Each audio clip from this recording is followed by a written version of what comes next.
Assalamualaikum warahmatullahi wabarakatuh. Apa kabar anak-anakku yang solih dan solihah? Bagaimana kabar hari ini? Semoga kita semua dalam keadaan sehat dan selalu dalam lindungan Allah Subhanahu wa Ta'ala. Sebelum kita mulai pembelajarannya, marilah kita berdoa terlebih dahulu. Bismillahirrahmanirrahim. Rabbi zidni ilma warzuqni fahma. Amin. Anak-anak, dalam video pembelajaran kali ini kita akan mempelajari materi tentang indahnya saling membantu dan hidup rukun dengan subtema memahami makna surat Al-Maidah ayat 2-3. Setelah mempelajari video pembelajaran ini, semoga kalian dapat memahami makna surat tersebut dan dapat membacanya dengan tartil dan benar. Anak-anak, sekarang mari kita belajar membaca penggalan ayat Al-Quran surat Al-Maidah ayat 2.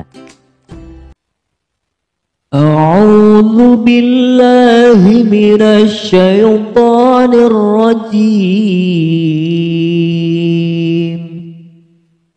Bismillahirrahmanirrahim. Wa ta'awanu 'alal birri wat taqwa ولا تعاونوا على الإثم والعدوان صدق الله العظيم.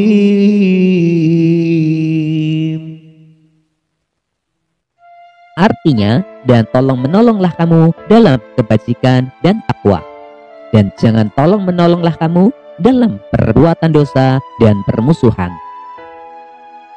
Pada penggalan surat Al-Maidah ayat 2 terdapat beberapa hukum bacaan. Di antaranya adalah matobi'i, karena huruf ain berharokat fathah bertemu dengan huruf alif.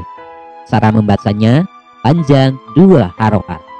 Alif lam qamariyah, karena huruf alif lam bertemu dengan huruf ba. Cara membaca huruf lamnya adalah jelas.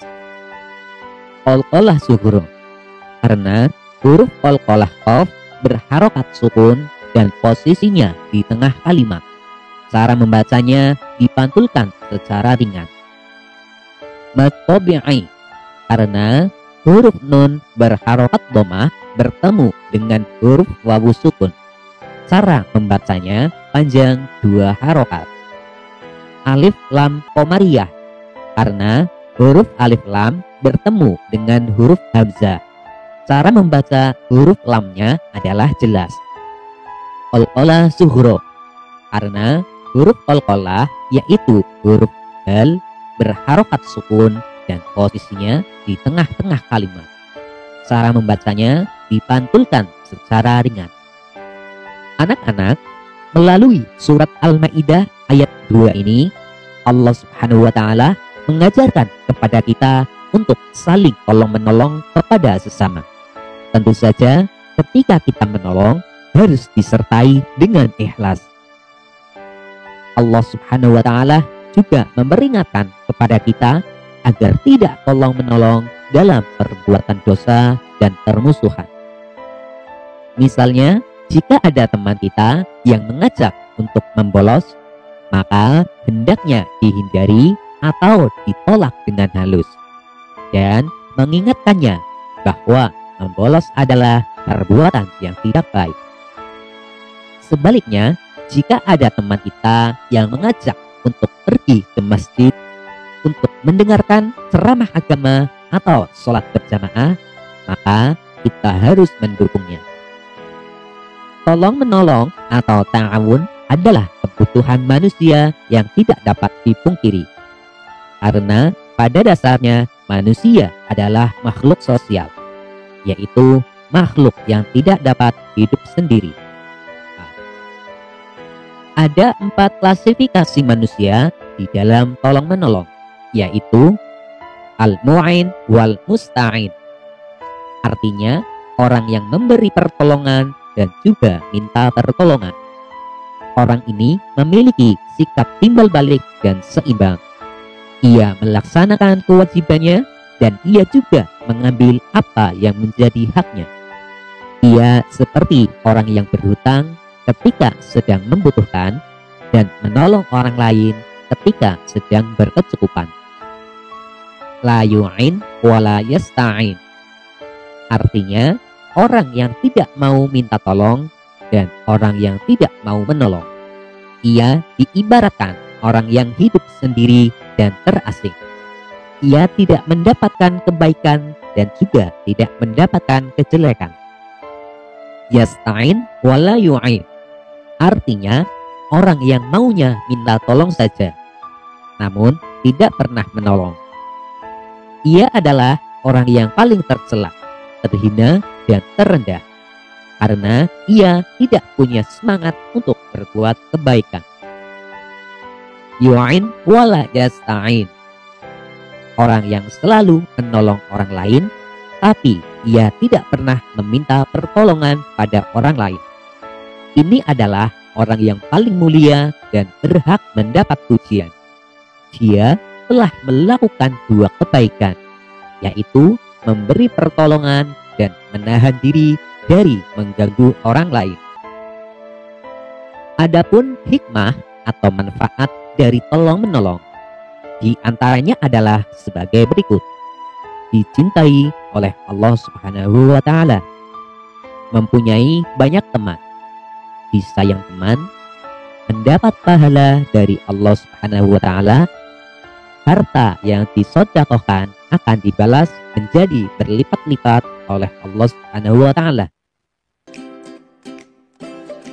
Anak-anak, selanjutnya adalah penggalan surat Al-Maidah ayat 3.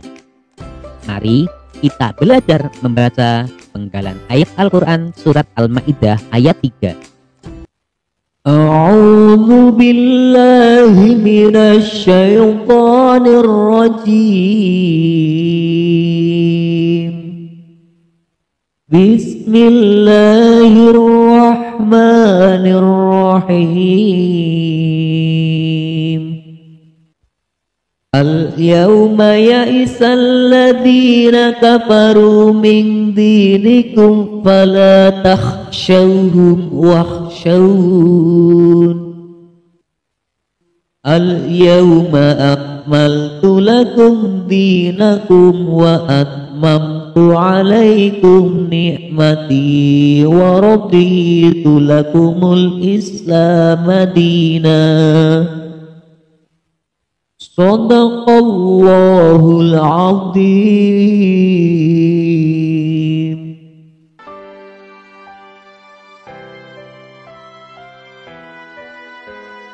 Pada penggalan surat Al-Maidah ayat 3 ini juga terdapat beberapa hukum bacaan, yaitu alif lam qamariyah, karena huruf lam bertemu dengan ya. Cara membaca huruf lamnya adalah jelas. Mad lin, karena huruf wawu sukun didahului oleh huruf ya berharokat fathah, dibaca panjang 2 harokat. Mad tabi'i, karena huruf dzal berharokat kasroh bertemu dengan ya sukun. Cara membacanya panjang 2 harokat. Ikhfa, karena huruf nun sukun bertemu dengan huruf dal. Cara membacanya adalah samar dengan berdengung dan ditahan selama 3 harokat. Mad tabi'i, karena huruf dal berharokat kasroh bertemu dengan ya sukun. Cara membacanya panjang 2 harokat. Idhar syafawi, karena huruf mim sukun bertemu dengan huruf fa.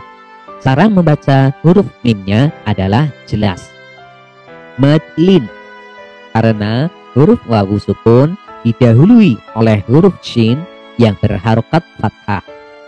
Dibaca panjang 2 harokat. Alif lam qamariyah, karena huruf lam bertemu dengan ya. Cara membaca huruf lamnya adalah jelas. Mad lin, karena huruf wawu sukun didahului oleh huruf ya yang berharokat fathah. Dibaca panjang 2 harokat. Idhar syafawi, karena huruf mim sukun bertemu dengan huruf zal. Cara membaca huruf mimnya adalah jelas. Mad tabi'i, karena huruf dal berharokat kasroh bertemu dengan ya sukun. Cara membacanya panjang 2 harokat. Mad lin, karena huruf ya sukun didahului oleh huruf lam yang berharokat fathah. Dibaca panjang 2 harokat. Idhar syafawi, karena huruf mim sukun bertemu dengan huruf nun. Cara membaca huruf mimnya adalah jelas. Mad tabi'i, karena huruf ta berharokat kasroh bertemu dengan ya sukun. Cara membacanya adalah panjang 2 harokat. Alif lam qamariyah, karena huruf alif lam bertemu dengan huruf hamzah. Cara membaca huruf lamnya adalah jelas. Mad iwad, karena nun berharokat fathah tanwin dan diwaqafkan. Cara membacanya tanwin dihilangkan dan panjangnya 2 harokat. Anak-anak, surat Al-Maidah ayat 3 ini mengingatkan kepada kita tentang beberapa hal. Di antaranya adalah ajaran Islam telah sempurna. Allah Subhanahu wa Ta'ala mengingatkan kita agar jangan takut kepada orang-orang kafir. Akan tetapi, kita hanya takut kepada Allah Subhanahu wa Ta'ala. Untuk itu, segala perintah Allah Subhanahu wa Ta'ala harus kita lakukan dan meninggalkan segala larangannya. Pada saat haji wada, yaitu haji terakhir yang dilakukan oleh Nabi Muhammad SAW, Allah Subhanahu wa Ta'ala menurunkan wahyu yang terakhir yang menyatakan bahwa pada hari ini, yaitu haji wada, telah kusempurnakan ajaran agama untukmu. Aku ridho Islam sebagai agamamu. Memeluk Islam adalah nikmat yang sangat besar dan patut disyukuri, karena Allah Subhanahu wa Ta'ala akan mencukupkan nikmatnya bagi hambanya, yaitu agama Islam. Barang siapa yang menerima nikmat ini, maka itulah yang bisa mengambil manfaatnya. Dan sebaliknya, siapa yang menolaknya, maka mereka akan berdosa dan merugi. Allah Subhanahu wa Ta'ala hanya meridhoi satu agama, yaitu agama Islam. Tidak ada agama lagi yang diridhoi olehnya. Jadi, barang siapa yang ingin mendapat ridho dari Allah Subhanahu wa Ta'ala, maka hendaknya ia masuk ke agama Islam. Anak-anak, setelah kalian mempelajari video ini, ayo jawablah pertanyaan-pertanyaan berikut. 1. Mengapa tolong-menolong tidak dapat dipungkiri? 2. Apa yang dimaksud dengan haji wada? 3. Sebutkan 4 klasifikasi manusia dalam tolong-menolong. 4. Sebutkan 3 manfaat tolong-menolong. 5. Bagaimana cara membaca kata yang bergaris di bawah ini? Dan jelaskan. Demikianlah pembelajaran kita kali ini. Untuk materi pembelajaran selanjutnya, tunggu video berikutnya. Wassalamualaikum warahmatullahi wabarakatuh.